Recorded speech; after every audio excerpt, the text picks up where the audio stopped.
Pascal, what is your weakest trait and how do you work around it? Writing. I know that's where I'm lacking, and I'm open about it.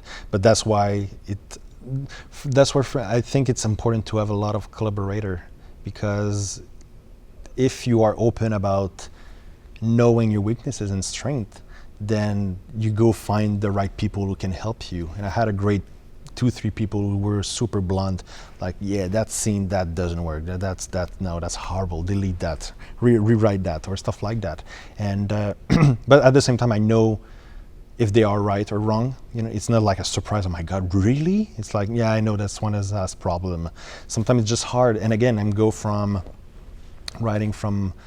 I'm French, I'm writing something in English, sometimes the dialogue doesn't flow as well. That's why I give a big freedom to all my actors, just like take them and make it your own.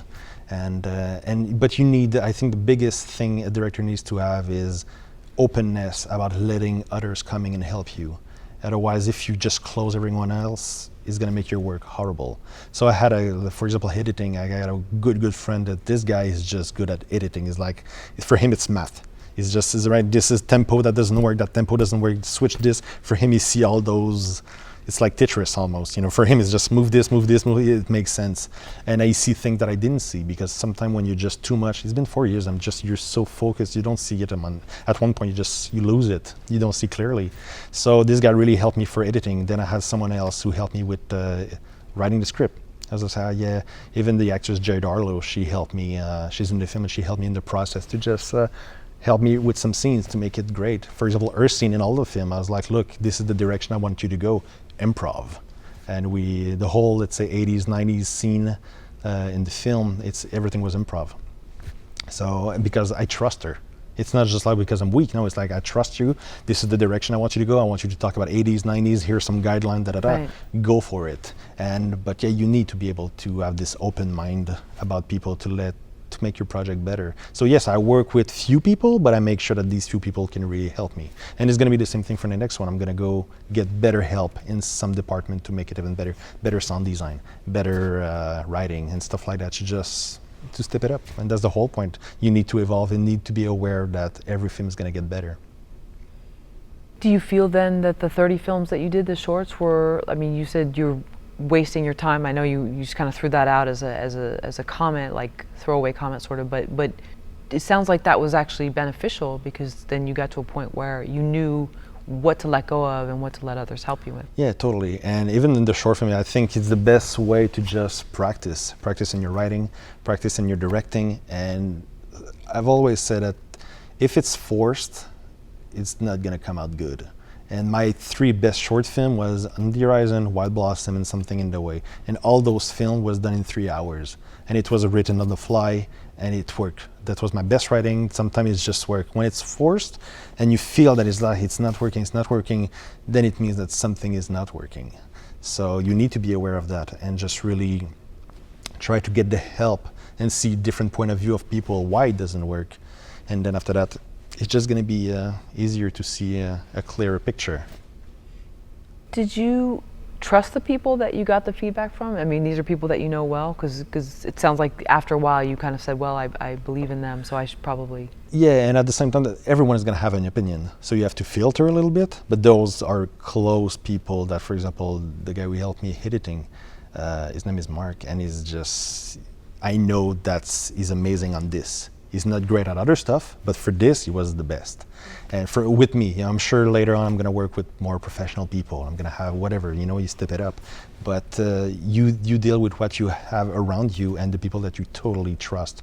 And you know they're not there to kiss your ass a little bit. You know, they're there to just say, yeah, you suck on this, you suck on that, just work better, try better, go, just realize what work doesn't work. But I know they're doing it with love, and those comfort really helps you to be better, because you know those people are there to make you better, and they believe in the project, and they believe in you, and they want you to succeed. They're not here to just bash you. Do you think a director should be careful in having yes people around them? No, I don't. It's in some degrees, in a way, nah. No, I don't want yes people. I want people that are going to be blunt, but I want them to be blunt in a positive way. Sure. Don't be negative. Like for example, Tyler. It was always positive, and when something didn't work, it was not like you suck. No, it was just like, yeah, I don't think it worked. I think what you did was great, but I think if we try this direction, I think we can find blah blah blah. Or something it was just, do you think that it's working? He says, nah, no, it doesn't work. Like, yeah, I think that line, I think it's my fault. Let's find this, or what about this? Then he's like, oh yeah, that's way better. Now he's gonna try it. So. No, you don't want yes people. You want how can we make it better people. That's one, because yes people are just like, oh my God, Pascal, that's so great what you've done. Okay, but you're always gonna remember the guy who says, yeah, that scene suck. You know. Right, but then there's a difference. There's those that want to hold your head underwater, and then there's the ones that want you to come up for air. So but you can filter that. You know them. When those people just say, yeah, Pascal, that sucks. Oh yeah, screw you. You know what I mean? Right. I know you're just jealous, or because right. I know you're trying to make a film, it doesn't work for you, and maybe you're jealous that I did something. So, but those people who just wants you to succeed, they're gonna give you. It's gonna be constructive. It's gonna be positive, and it's gonna be there to help you, and they're gonna take the time to sit down with you and make it better. And no, I love that. That's the thing. I love that. It makes. Even if I love to be lonely and do all my stuff alone, I love having those people. Again, I'm just very specific, and everything needs to be minimalistic. And you love the melancholy feel of a story. I love. But you love 80s happy films. I know. But what that's interesting. Where does the love for this melancholy? For example, music-wise, I love gothic rock. And gothic rock, it's all about melancholy, deep pain of love, and stuff like that. I don't know, it just connects with me. And I've tried to bring that. I don't know, I'm not a big happy ending guy. I'm more of a melancholy. I love those kind of feeling that lifts you like, but there's some hope.